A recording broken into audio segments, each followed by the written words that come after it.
Welcome to today's video, where we will delve into an interesting problem that involves C programming.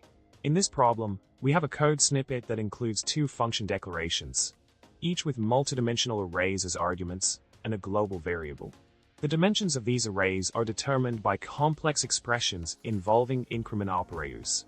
The challenge lies in predicting the behavior of this code during execution, as different compilers may produce different results. Now, let's explore the solution to this intriguing problem. According to the C standard, the evaluation of variable length array, VLA, dimension sizes are unsequenced with respect to one another. This means that the expressions determining the dimensions of the arrays are evaluated independently, leading to potential discrepancies in behavior across different compiler implementations. Furthermore, the absence of a sequence point between the evaluation of these expressions results in undefined behavior, especially in cases like the second function declaration, where the global variable is both modified and read within the same full expression.